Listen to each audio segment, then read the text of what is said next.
Hello, happy Wednesday. You are on the Heart of Success show, and I'm your host, Larissa Vakulina. I go live every Wednesday at 2 p.m. South Australian time zone. And here on this show, I'm sharing with you different experiences, knowledge. I'm inviting guests sometimes here, and we trying to really deeply understand what success really means. Here we try to redefine success, and a lot of people now asking and checking with themselves, is success really means to have what we want, to accumulate wealth or become some important roles, or what really success means. And so here on this show, we try to unravel all of these ideas about how can we become successful in all areas of our life, in all areas of our human experience. So today I wanted to share with you my own personal journey of connecting to nature, because what really is happening with all our inventions of the technology, of the artificial materials, all of the tools and automation and all of that technological advances, we kind of losing ourselves and we cutting ourselves from the most important connection there is.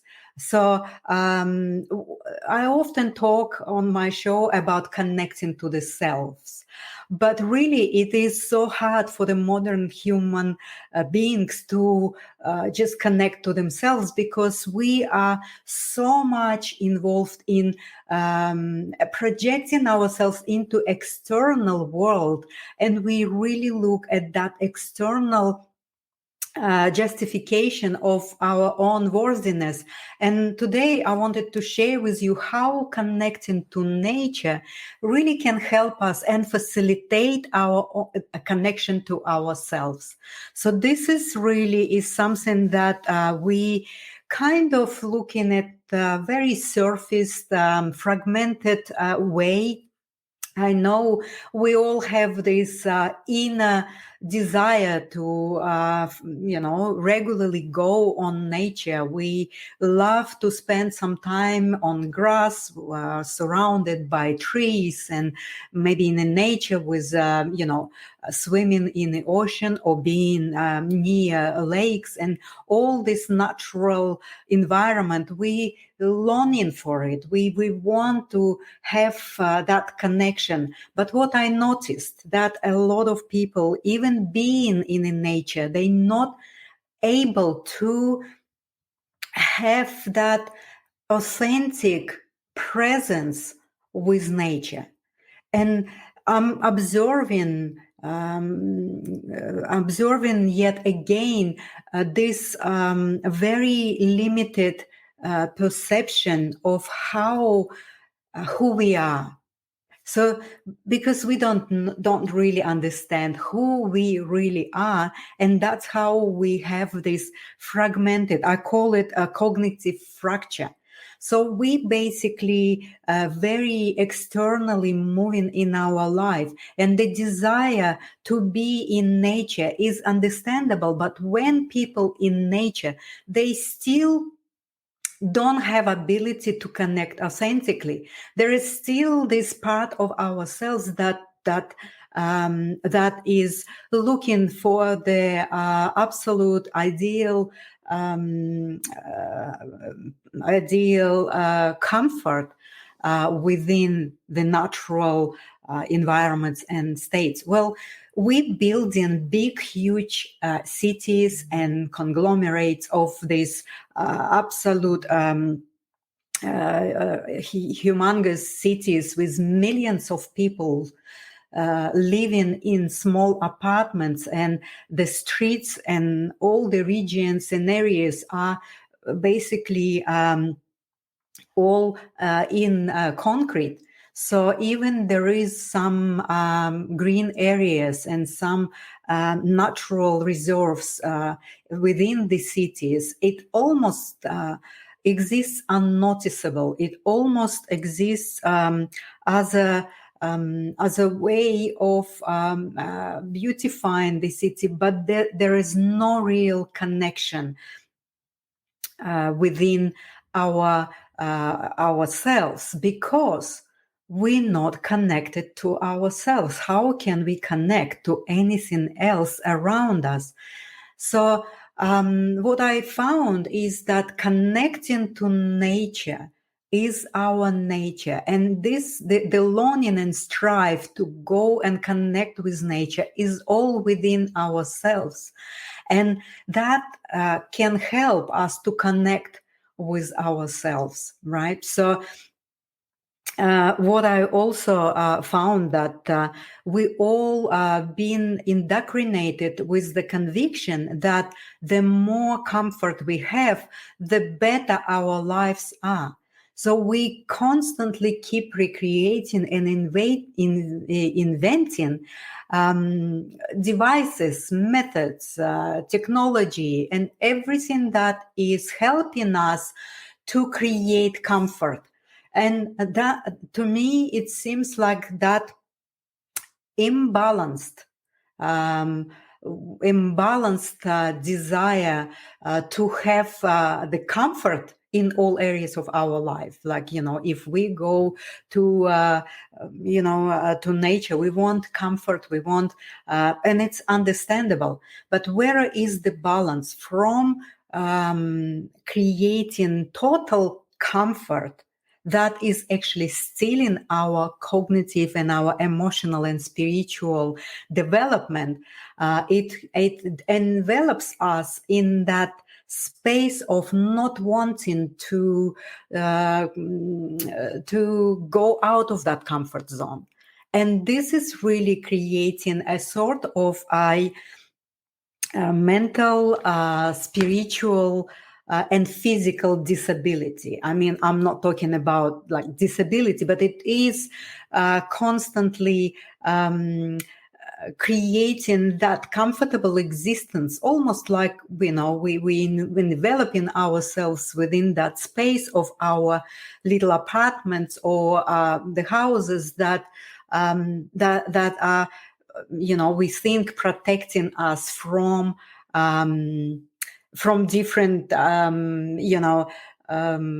fears. And that's why we actually getting sick, because when we are constantly looking for the ways of increasing our comfort, we slowly decreasing our ability for creativity within the nature. We disconnecting ourselves by worrying more and fearing more, living without comfort, rather than striving towards connecting to nature and finding ourselves as an integral part of that creation.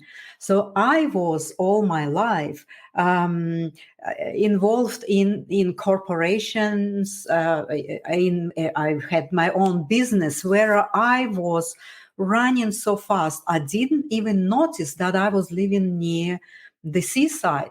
It was that picture out of my window that I didn't even notice, because I was never present. I was never realized that just simply ground myself and even looking through the window, connecting to this beauty of the creation can serve me in such a much more deeper and better way in terms of creating that support in my well-being.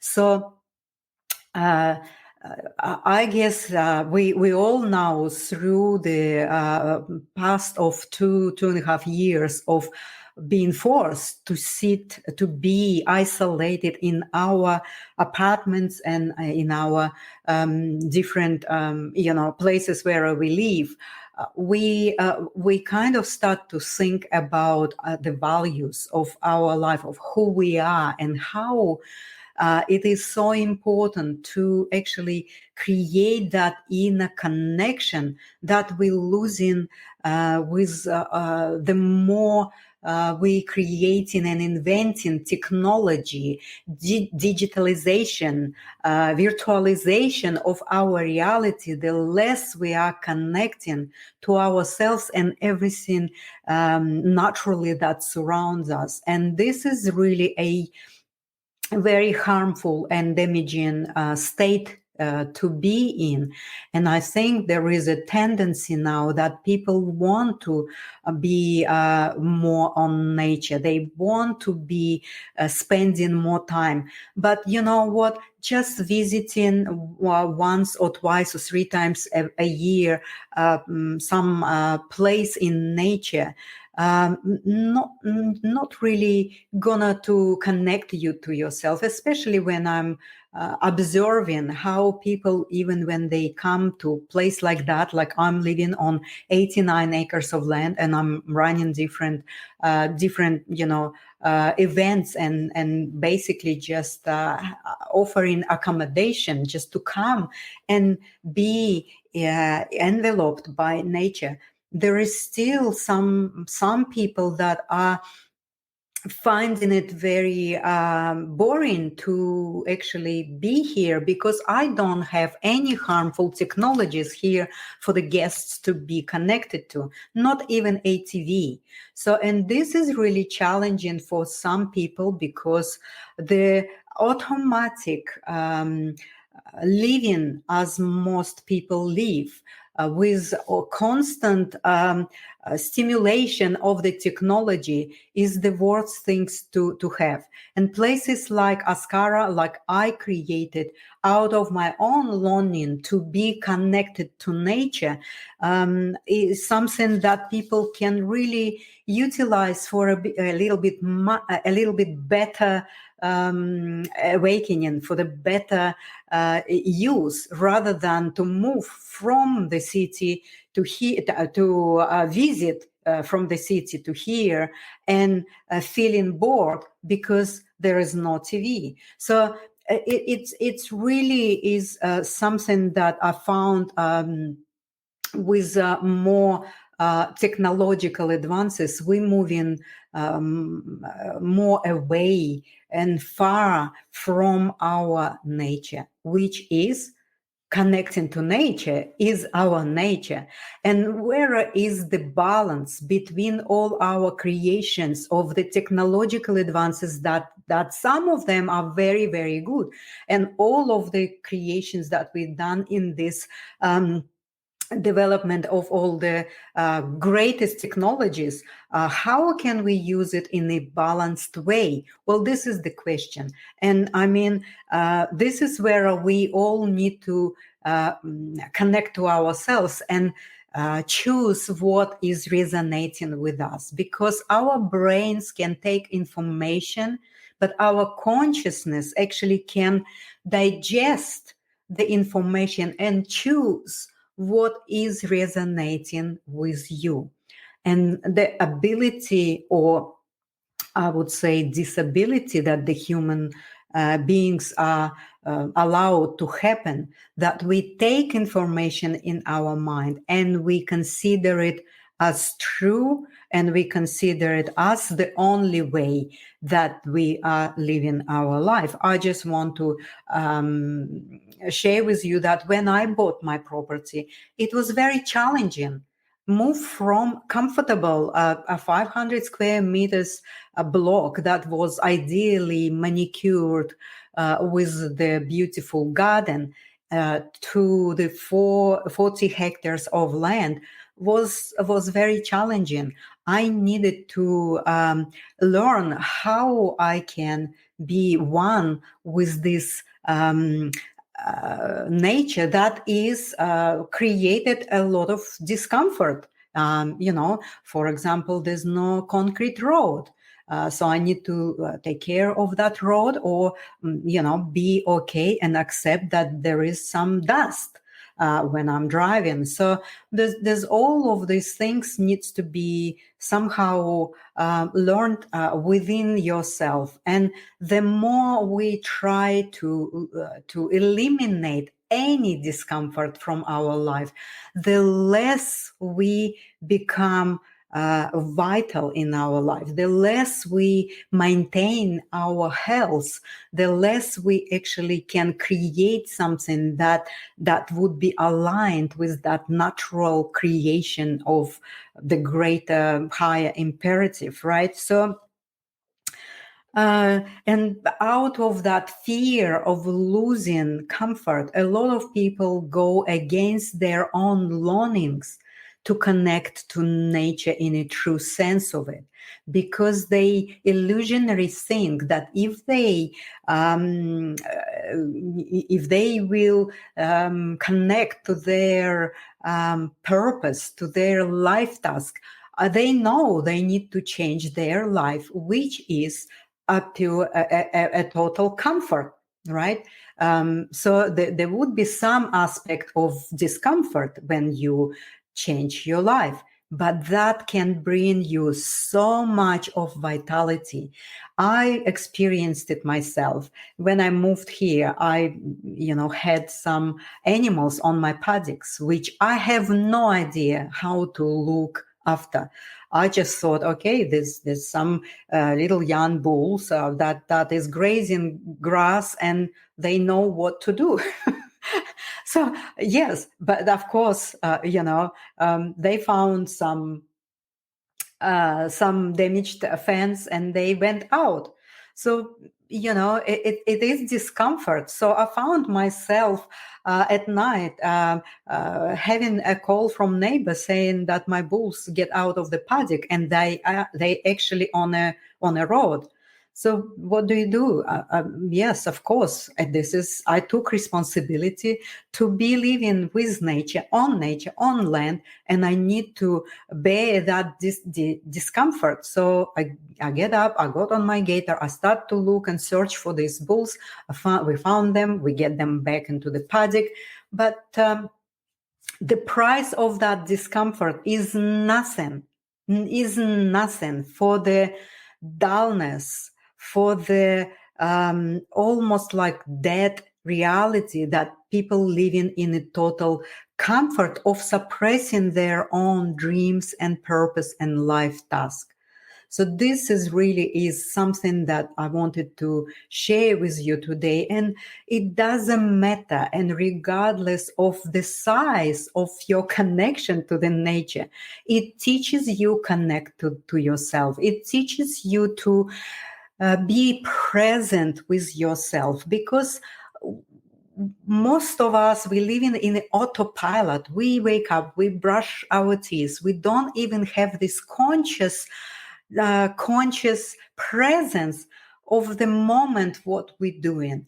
And then nature is teaching us how to be present, how to connect to yourself, and that connection to yourself and that external creation is so beautiful, and it is so supportive, and it actually creates such a coherent existence that it influences and affects our health in a very, very positive way. I just want to share with you a little observation I did when I traveled back in Russia, and I was staying in a small apartment in St. Petersburg with my friend. And she was just telling me how she created a very intimate and beautiful relationship with a little plant, which is little rose, that she ended up to be having after visiting her mother's place. And when her mother passed away, she was sorting out her mother's things, and she found that pot of plant, the rose, that was actually abundant. And she took it with her to St. Petersburg, and she started to take care of it.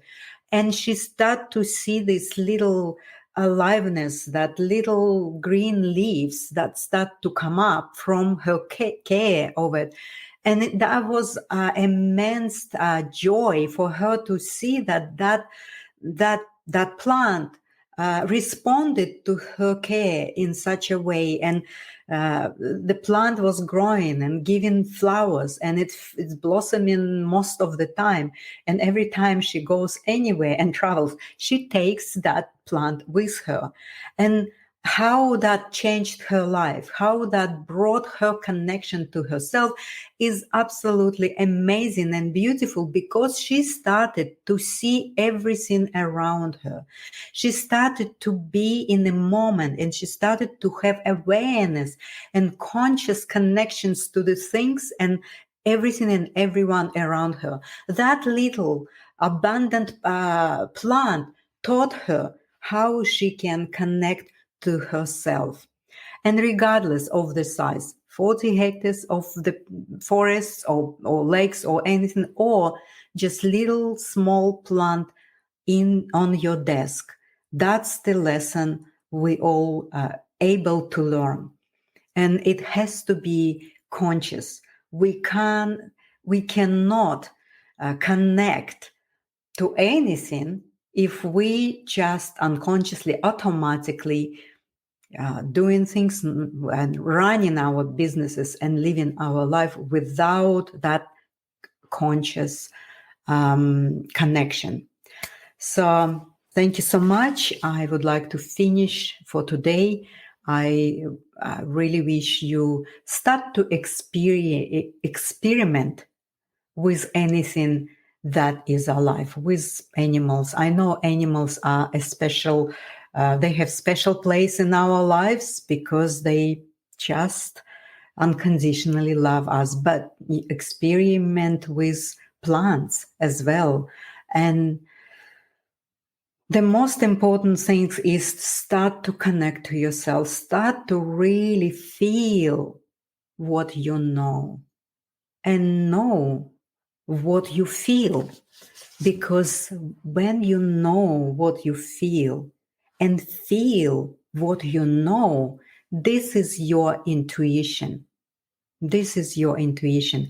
But most of us, we numbing our feelings exactly because we're afraid to lose that illusionary comfort and pleasure that was created by someone else external to you. So please connect to yourself. Let's listen to music, and I'll come back to you next week on Wednesday at 2 p.m. With some other topic. Thank you so much for your support.